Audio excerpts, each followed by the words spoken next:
A corda no pescoço. Todos nós temos uma corda no pescoço, que nos mantém nesse estado de atenção, de preocupação o tempo inteiro. Qual é a sua corda no pescoço?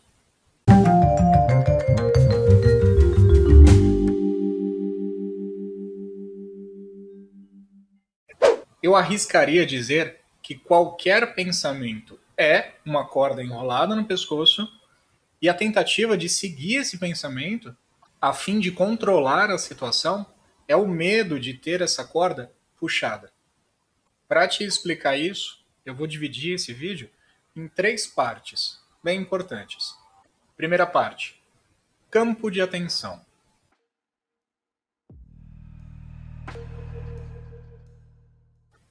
Você tem um campo de atenção limitado e não é possível preencher ele com 2 coisas ao mesmo tempo. Mas antes, vamos definir o que eu quero dizer com coisa. Eu chamo de coisa um conjunto ordenado e específico de organização dessa atenção, como, por exemplo, um pensamento. Por isso que não é possível pensar em 2 coisas ao mesmo tempo. Você pode preencher esse campo de atenção mesclando 2 pensamentos ou alternando muito rápido entre eles, mas não dá para preencher com 2 coisas ao mesmo tempo. Basicamente, você poderia imaginar que esse campo de atenção é parecido com uma televisão. A gente pode preencher os pontinhos da televisão, aqueles pontinhos coloridos, formando um determinado padrão. Você pode mesclar padrões, mas você não consegue preencher com 2 padrões sobrepostos. Você precisa exibir um padrão em seguida do outro, de maneira muito rápida, criando um movimento. Mas não dá para colocar 2 coisas ao mesmo tempo. Vamos imaginar que a nossa consciência é representada como um quadrado vazio. E dentro desse quadrado, eu vou inserir várias bolinhas de atenção. Portanto, dentro da consciência, eu tenho essas bolinhas de atenção, que basicamente é a atenção fracionada, compondo o nosso campo de atenção. Nesse exemplo, essas bolinhas representam 100% da atenção que a gente tem disponível para direcionar e utilizar da maneira que a gente quiser. E como a gente utiliza esse campo de atenção? É o que a gente vai descobrir na segunda parte. Segunda parte, flexibilidade.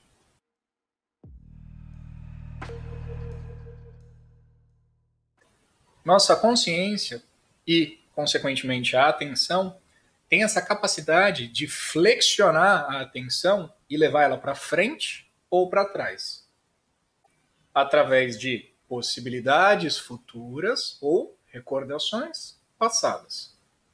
Então, nós precisamos agora adicionar essa realidade no nosso exemplo. A gente tem para trás o passado, para frente o futuro e no centro a nossa consciência com o seu campo de atenção. Portanto, sempre que você precisa acessar um evento passado, você consegue direcionar esse seu campo de atenção, levando, consequentemente, parte ou total atenção para esse evento passado, para um ou mais eventos. Ou, de novo, se você precisar planejar eventos futuros, você leva essa sua atenção lá para o futuro. E além disso, por ter várias bolinhas de atenção, como eu representei aí, você pode mesclar essa atenção, levando parte da atenção para o passado, tentando recordar eventos que já aconteceram, e levando parte dessas bolinhas para o futuro, na esperança de predizer o que irá ou poderá acontecer. Ao mesmo tempo em que consegue manter também algumas bolinhas no momento presente. É por isso, por exemplo, que você pode estar conversando com alguém, mantendo a atenção naquele momento presente, recordando de eventos passados e também projetando eventos futuros, enquanto mantém a atenção ali no presente conversando com a pessoa. Mas você também já deve ter percebido que você às vezes está conversando com alguém e começa a direcionar bolinhas demais para o passado ou para o futuro. E aí, de repente, você se toca que você não estava prestando atenção no que a pessoa estava falando.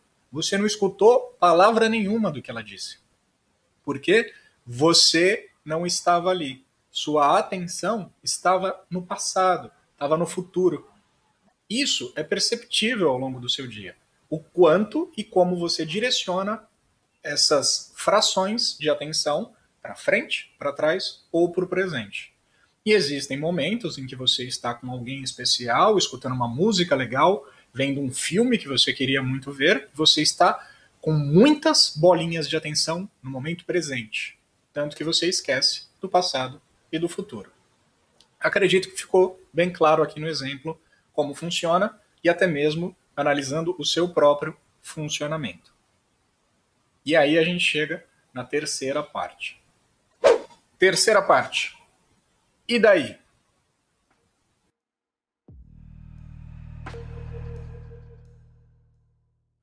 Essa é uma pergunta muito importante, que eu até recomendo que você faça o tempo inteiro.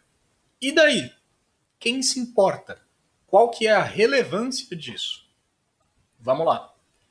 Esse campo de atenção que está dentro dessa consciência, no nosso exemplo, é não nascido, imortal, sempre existente, eterno, repleto de bem-aventurança.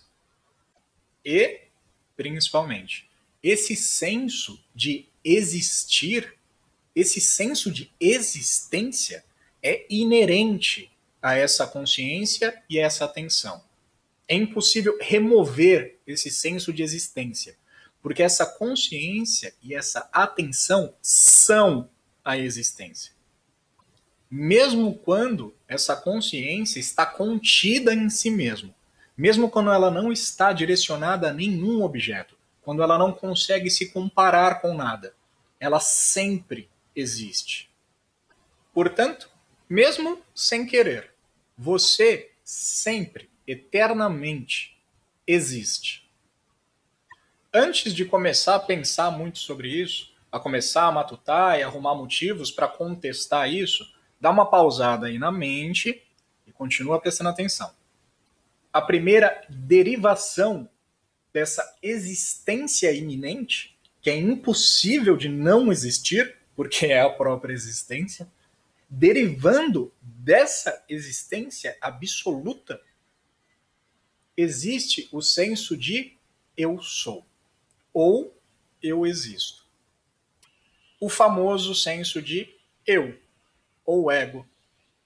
Então, aqui, bem próximo desse nosso campo de atenção, dessa nossa consciência, que existe por si própria, existe bem do lado, derivando dela, como se fosse um ímã que puxa o metal, esse senso de eu, esse senso de existência pessoal, individual, separada do resto, tanto para frente quanto para trás.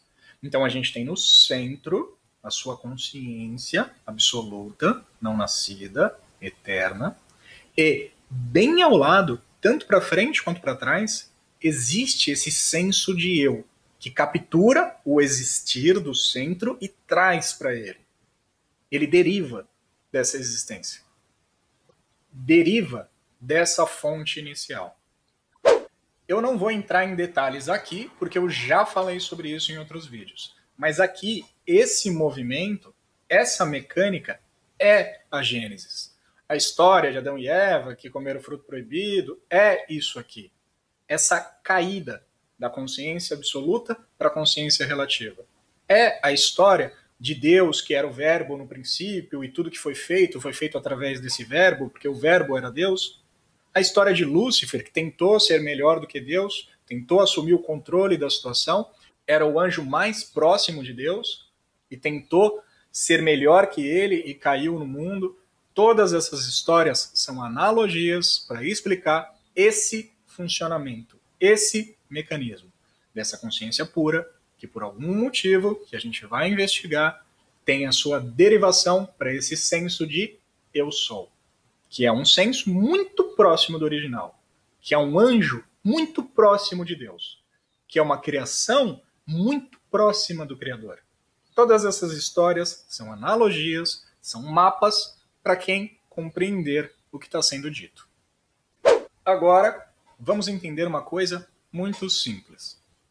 Você não precisa acreditar em mim nem em ninguém. A única coisa que você precisa é seguir esse mapa e comprovar por você mesmo. O problema é essa tentativa de comprovar, esse movimento para despertar ou acordar ou descobrir quem você é, na verdade, é feito através da não ação. Não é algo que você faz, não é algo que você conquista, não é algo que você se movimenta para conseguir. Veja bem, se eu estiver sentado na mesa da padaria, pensando no que eu vou comer no meu café da manhã, eu estarei, usando o nosso exemplo, movendo minhas bolinhas de atenção para o passado, relembrando outros cafés da manhã que eu tomei e decisões que eu tomei, né, do que eu ia tomar, e avaliando elas, e também direcionando bolinhas para o futuro, antecipando e predizendo como será o meu café da manhã. Então, até nessas decisões triviais, a minha consciência e a derivação dela, que é esses bloquinhos, essas bolinhas de atenção, ficam transitando para frente e para trás, tentando encontrar uma resposta para o momento presente. Então, eu acesso decisões anteriores, tento profetizar o que irá acontecer no futuro, baseado nessas decisões, para tomar uma decisão no momento presente. Acredito que isso é muito claro para você, muito claro para todo mundo. Só que fica um pouco diferente e traz algumas revelações quando a gente coloca isso em perspectiva. E a gente consegue incluir esse exemplo em qualquer campo da sua vida. Ao longo do seu dia inteiro, você está o tempo inteiro fazendo isso. Desde as decisões mais simples, mais triviais, até aquelas mais complexas, que podem mudar a sua vida inteira. Você pode, por exemplo, estar dirigindo para casa, mantendo parte da atenção no momento presente que você está dirigindo, e ao mesmo tempo tentando pensar se você inicia sua aula de dança que você estava enrolando esse mês, ou se você também abandona o emprego em que você se encontra agora para seguir os seus sonhos. Então a gente tem três coisas bem distintas acontecendo em sequência. Como eu falei, a gente nunca consegue pensar ao mesmo tempo.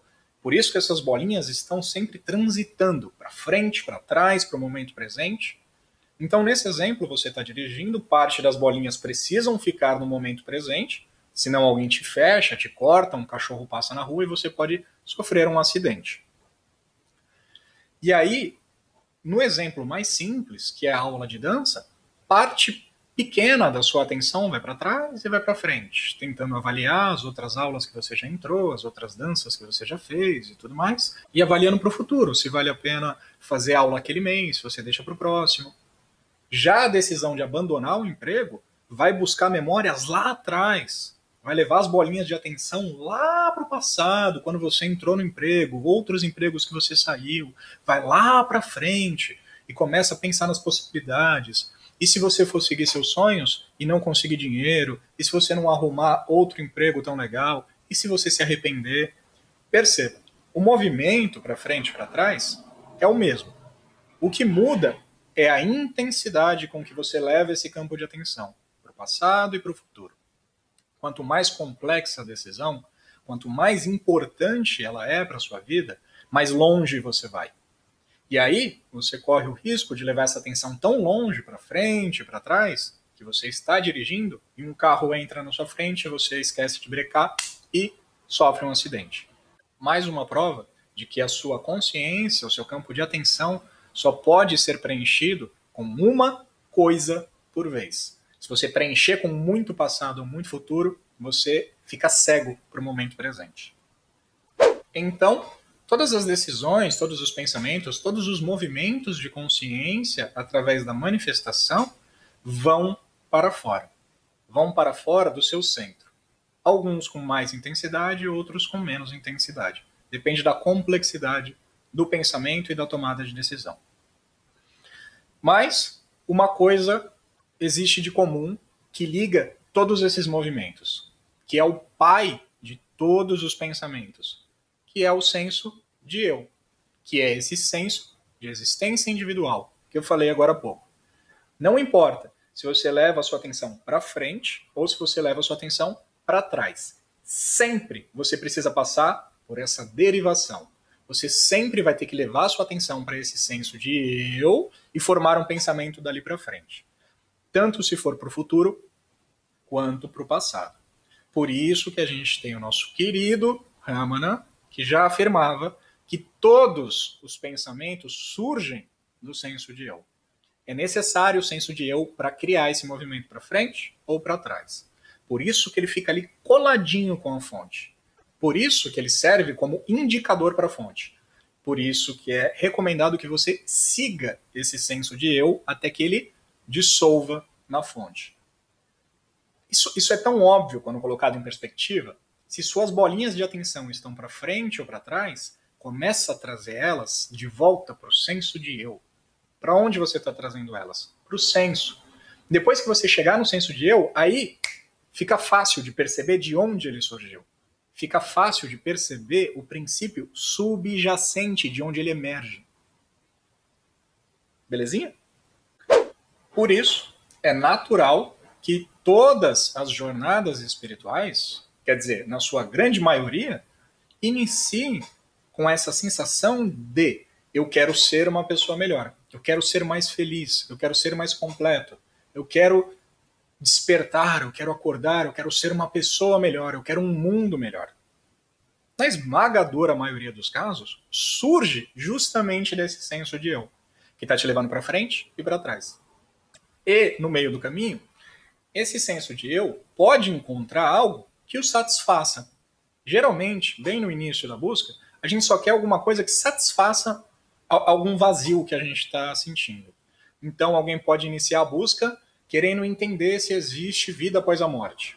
E aí ele encontra o espiritismo, encontra o hinduísmo que seja, o budismo, e para na parte da afirmação de que existe reencarnação. Ele lê alguns relatos de pessoas que dizem que reencarnaram, vê contatos com espíritos que psicografaram, etc. E aí ele para ali. Estou satisfeito, descobri o que eu queria. Mas isso ainda acontece no campo da manifestação. Não vai demorar muito para outro vazio surgir. E essas pessoas continuam buscando. Eu falo essas pessoas, mas eu passei por esse processo. De ir buscando e capturando coisas de acordo com as necessidades desse euzinho.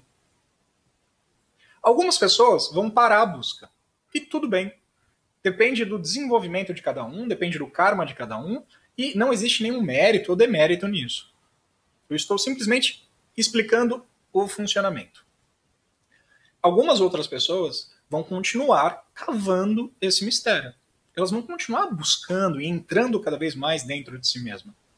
Aqueles que continuarem cavando, inevitavelmente, vão chegar na afirmação de que você já é aquilo que você estava procurando.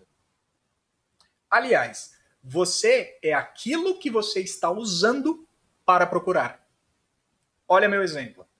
Você é essas bolinhas de atenção que estão indo para frente e para trás, procurando a fonte.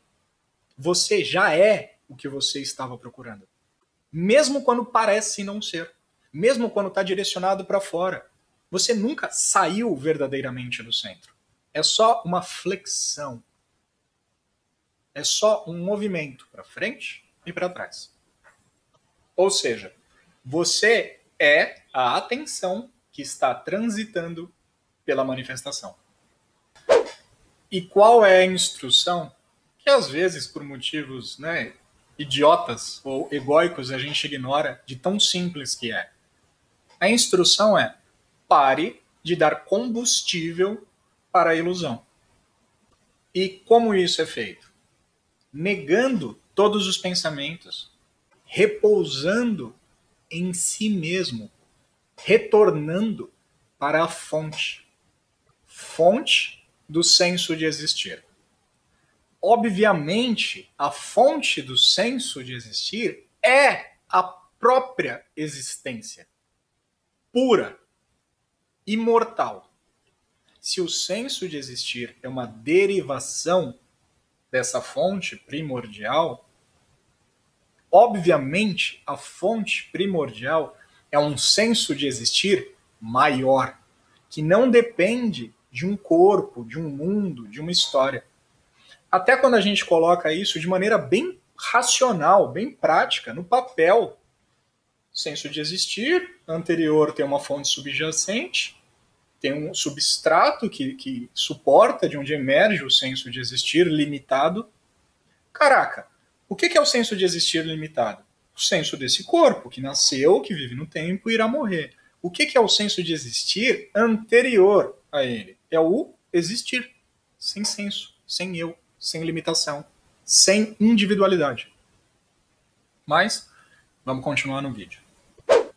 É por esse motivo que tentar meditar para encontrar alguma coisa, ou para atingir algum estado, ou para alcançar algo, não vai render frutos verdadeiros.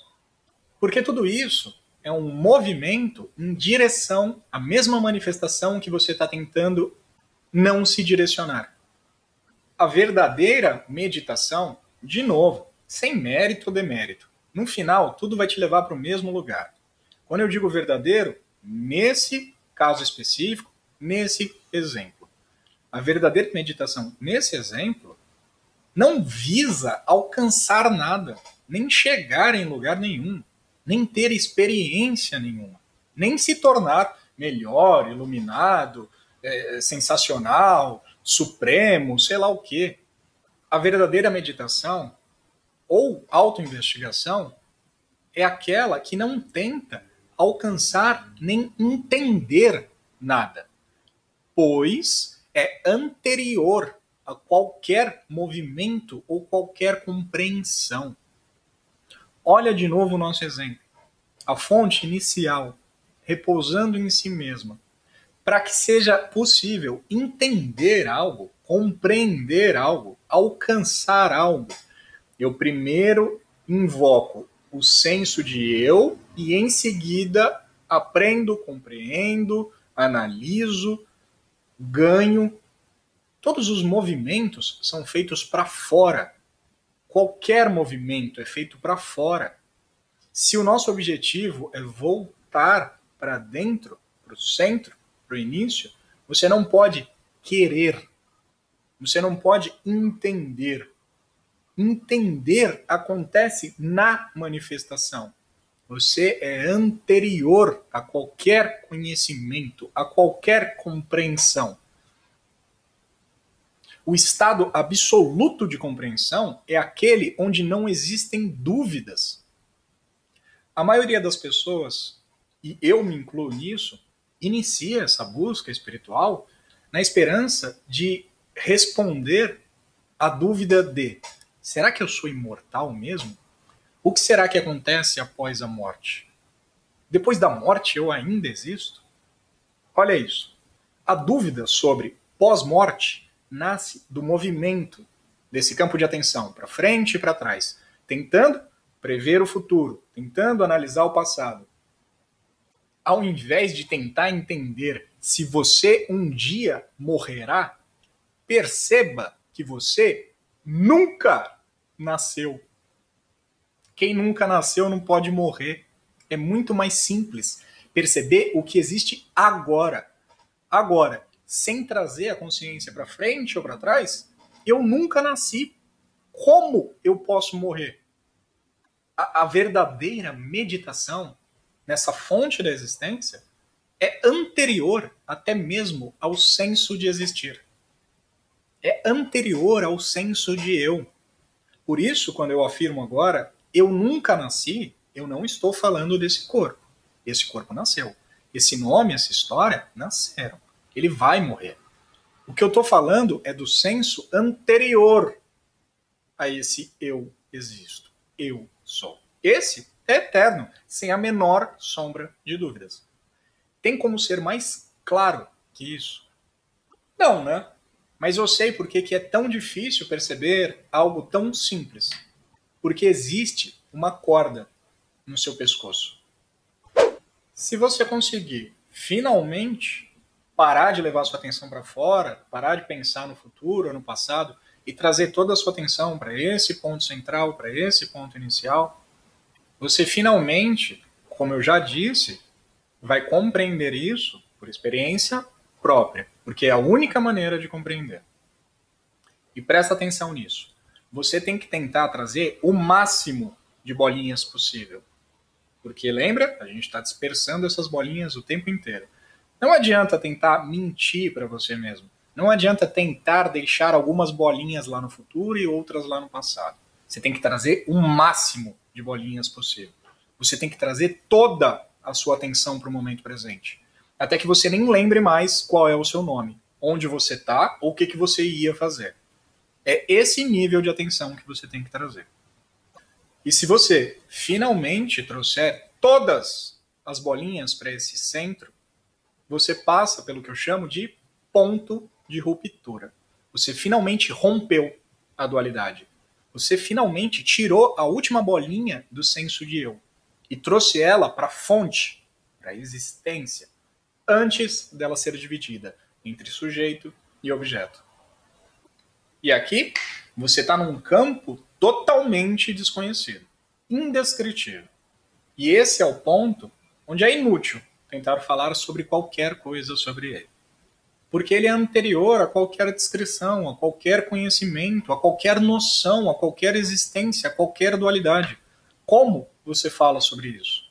Eu só posso falar desse caminho, para fora e para dentro, mas eu não posso te descrever o dentro, porque ele é anterior às minhas palavras. Aqui, no centro, não existe tempo, não existe tamanho, não existe distância, não existe nome, não existe forma, não existe nascimento, não existe morte, não existe nenhuma ideia. Esse centro é anterior a tudo. E mesmo assim, o mais incrível, você ainda existe. Mesmo sem suporte algum, você existe. Sabe por quê? Porque você, o tempo inteiro, era o suporte. Você é a existência. Você é o suporte. É por isso que no centro, mesmo sem existir nada, você ainda existe. Inerentemente, você existe. Porque não tem como não existir. Porque existência é seu segundo nome. Por isso. E a questão, né, do título do vídeo, da corda, surge aqui. Porque mesmo existindo por si só, sem referência alguma, sem tempo, sem espaço, sem nascimento, sem morte, ainda existe um mistério. Ou um potencial mistério. O grande trabalho aqui, que ronda esse mistério, é tentar, só que tentar não tentando, porque a tentativa de tentar é uma ação, tentar não tentar, controlar a situação, capturar ela, compreender ela. Você não pode tentar entender o que está acontecendo. Você não pode interpretar o que está acontecendo. E isso é praticamente impossível de se fazer. Porque em algum momento, lembra que eu descrevi o senso de eu como se fosse um ímã puxando o metal. Esse senso de eu está o tempo inteiro aqui, ó, colado na sua cara, tentando te puxar de volta. Tentando garantir que lá fora está tudo bem. Mesmo lá no centro, existe esse senso de eu te puxando para fora, tentando fazer você dar atenção para ele, tentando te convencer que você precisa olhar para fora para se garantir que está tudo bem, que está tudo em ordem. E o que é esse lado de fora? É justamente o mundo do eu sou que foi deixado para trás. Mesmo quando você passa por esse ponto de ruptura, quando você volta para o centro, esse mundo, esse senso de eu, ainda existe como possibilidade, como potencial, esperando para ser manifestado. Por isso que eu disse que aquelas alegorias da Gênesis, de Lúcifer caindo, de Deus se manifestando como verbo, são indicadores para essa queda. Para o momento em que você se convence que essa aparência aqui tem uma história, um significado. E eu preciso tentar entender, interpretar e controlar ela. E é por isso que eu chamo isso, e chamei, de grande mistério. Porque é uma coisa fantástica. Porque mesmo existindo em si mesmo, mesmo sendo a própria existência, infinita, não nascida, imortal, repleta de bem-aventurança, ainda sim existe essa força tentando te puxar para fora, para o passado e para o futuro, tentando invocar esse ser individual e todo um mundo, né, que existe para fora desse ser, com o pretexto de que você precisa protegê-lo, que você precisa controlar a situação, que você precisa ser o autor, que você tem um senso de eu sou. Vem todas essas perguntas. Mas quem irá cuidar do corpo? Mas quem vai continuar vivendo? Mas e aquela aparência que ficou para trás? Mas quem me garante que eu não estou alucinando? Mas existia um corpo, parece. Mas quem vai dar banho nele? Ele vai continuar trabalhando? E se ele parar de se alimentar? E se ele largar tudo e fizer igual Ramana? E viver no meio do mato? De cuequinha? Não, mas eu preciso controlar isso. Eu não posso deixar ele solto. Peraí, deixa eu só voltar e organizar alguma coisa, mas eu não posso deixar ele assim a Deus dará. E o livre-arbítrio e a tomada de decisões? E se ele largar tudo? E se ele largar a família? E se ele largar o emprego? E se ele passar fome? É assim que a mente funciona. E, de novo, eu não estou discutindo com o funcionamento da mente. Eu estou te mostrando ele. Mesmo ciente de quem você é, lá no centro, essa força fica te puxando para frente e para trás com esses argumentos de que você precisa controlar a existência. Porque, vamos ser honestos, se você quisesse agora, nesse exato momento, larga, para de tentar controlar, relaxa. Não é você que está fazendo nada. Quantas vezes já te falaram isso? Quantas vezes você ignorou isso? Quantos sábios te falaram isso? Milhares de vezes. Você não é o corpo. Você não está fazendo nada. Não existe autoria, não existe senso de eu. Mas mesmo assim a gente pensa, existe sim. Eu vou pegar só um pouquinho das bolinhas e levar para frente, só para cuidar do meu trabalho, só para cuidar da minha alimentação. Eu vou levar para trás só para cuidar das coisas que aconteceram. Tudo bem, não tem problema nenhum levar para frente ou para trás. O problema é quanto da atenção você leva para frente e para trás, até que você esqueça que você estava no centro e de novo se veja envolvido no mundo. Esse é o senso de eu que está presente em todos nós. É a corda enrolada no pescoço, que a gente tem medo que seja puxada. E esse senso está aí desde sempre, desde o princípio. Não vá perder seu tempo tentando encontrar a origem desse senso. Porque aí, de novo, você vai navegar lá no passado procurando uma origem. Se você procurar, por exemplo, instruções budistas, eles vão te dizer que a mente está presente desde o início. Ela é tão inerente quanto a existência. Não tente traçar a origem dela. A mesma mente que está aqui agora sempre esteve aqui, desde tempos sem início. Só que essa mente, esse senso, fica te puxando e tentando te conquistar como se fosse um anzol com isca, tentando atrair um peixe. Eu vi essa frase em um filme. O peixe só conhece a isca, não o pescador. A sua consciência só conhece esse senso de eu tentando te puxar para fora, não o mundo lá fora. Na hora que você morde a isca, você já está no mundo, você já é uma pessoa. Da mesma forma o peixe. Quando ele morde a isca, quando ele menos espera, ele já está lá fora. Já foi pescado, já está ficando sem oxigênio e inevitavelmente vai morrer.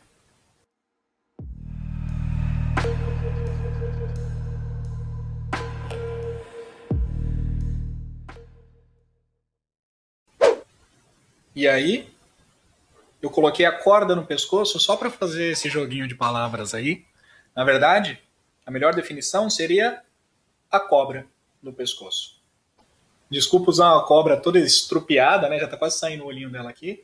Mas isso aqui é brinquedo do meu gato, então ele já puxou, arrancou, mordeu, arrastou isso aqui pela casa inteira, inclusive tá tudo sujo. Mas vamos lá, o importante é o exemplo.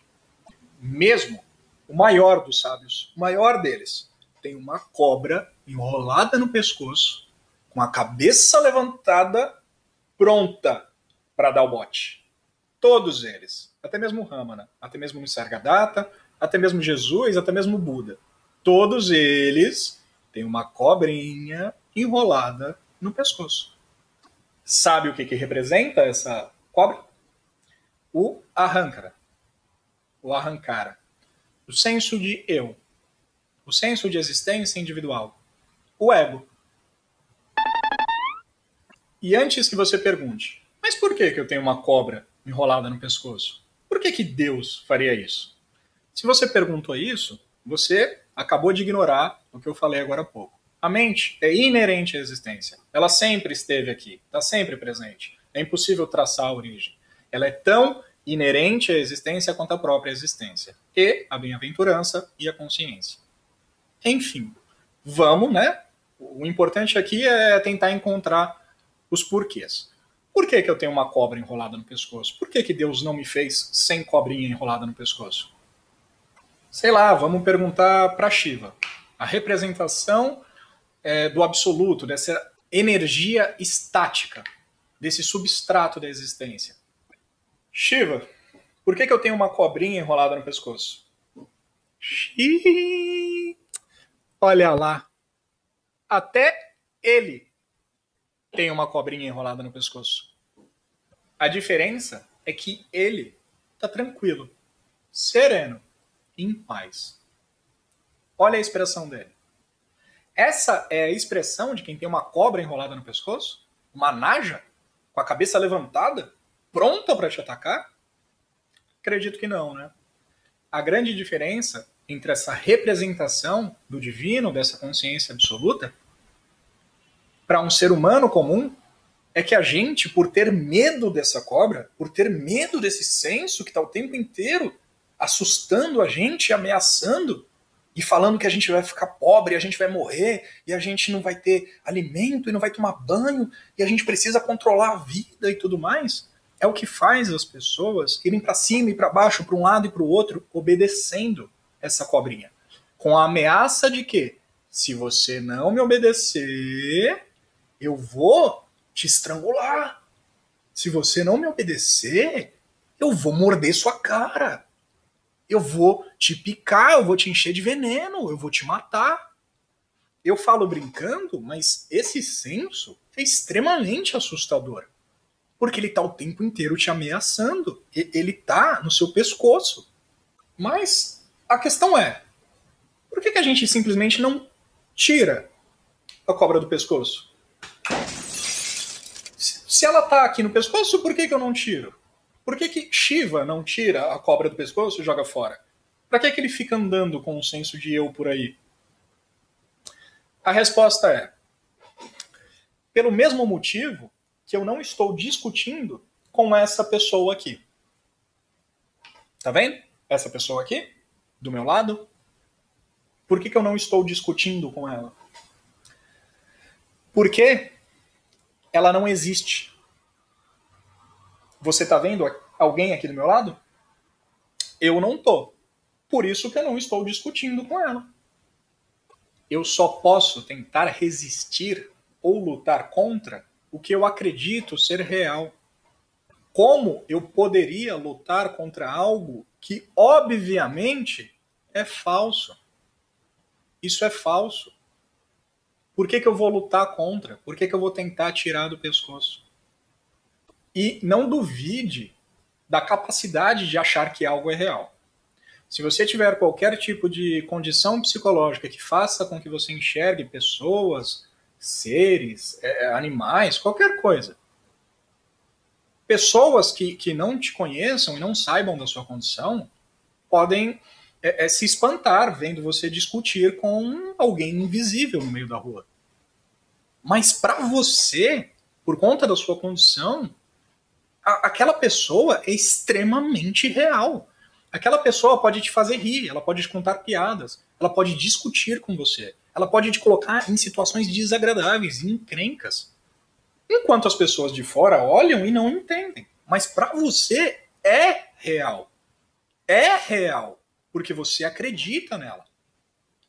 Porque você tem algum tipo de condição que faz com que você veja uma pessoa. E se você tentar lutar contra ela, você está novamente fortificando essa pessoa. Ou esse ser, ou essa visão. Aquilo que a gente resiste persiste. E, né, falando o óbvio, para não deixar nada subentendido, eu não estou falando que a pessoa imagina porque ela quer, tá? Estou falando de casos de condições psicológicas. Então, existem pessoas que realmente têm algum tipo de condição na mente, no cérebro, que faz com que elas tenham esse tipo de visões, tá? Não estou minimizando o problema de ninguém. Voltando ao exemplo. Se eu tentasse remover a cobra do meu pescoço, o que eu estaria fazendo?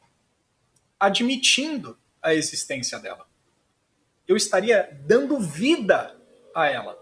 Porque aquele que tenta remover é justamente a própria cobra.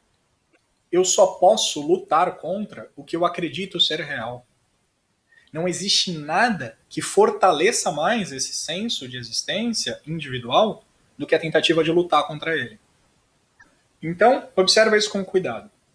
Sempre que você retornar a sua consciência para esse centro inicial, de onde emerge esse senso de eu e o mundo e a consciência e tudo mais, existirá como potencial essa cobrinha enrolada no pescoço, tentando te convencer de que existe um mundo na sua frente e que você precisa agir nele, de que você precisa tomar decisões, de que você precisa cuidar de tudo o tempo inteiro, estar tenso e travado e tomando decisões e ansioso. Sempre vai existir essa cobrinha aqui tentando te convencer. A questão é, quanta atenção você dá para ela? Se você começar a ignorar ela, uma hora ela simplesmente vai ficar aqui, ó, igual a cobrinha do Shiva. E ele, tranquilão, deixa ela, ué. Ela não existe, para que eu vou lutar contra ela? A luta contra ela acontece na manifestação. Então você sairia do centro, iria para frente ou para trás para tentar lutar contra esse próprio movimento de sair do centro, o que não faz o mínimo sentido. Então, reconheça essa cobrinha como o tempo inteiro tentando te coagir a prestar atenção nela, a escutar o discurso dela, o falatório, de que você precisa obedecer a ela. E ela sempre se direciona esse movimento através do medo, através do pensamento, através da falta. Tentando te coagir e convencer de que você precisa voltar a se movimentar, de que ficar no centro não é o suficiente, de que você precisa controlar a situação. Da mesma forma que uma pessoa assustada dentro de um recinto com uma cobra ficaria o tempo inteiro vigilante e assustada e se protegendo para a cobra não morder ela. A gente tem uma cobrinha aqui, ó, enrolada no pescoço. E então eu te desafio a relaxar um pouquinho essas bolinhas de atenção que vão para frente e para trás o tempo inteiro. Começa a relaxar elas, vai trazendo para o centro. E ao mesmo tempo, não luta contra esse senso que tenta fazer você trazer a atenção para a ação, para o movimento, para o pensamento. Não tenta suprimir ele, não tenta lutar contra. Mas só reconhecendo ele como ele realmente é. Uma ilusão, uma cobrinha falsa no pescoço. Que não precisa ser removida. Deixa ela ser, não está incomodando. Não lute contra aparências, contra seres invisíveis. O importante é que você reconheça o que é real e saiba o que não é real. Pronto, só isso. E se você ainda quiser saber, né, usando o meu conselho, e daí? Quem se importa? Qual que é a relevância disso? A resposta é: esse momento presente é o paraíso. E a cobrinha? Também.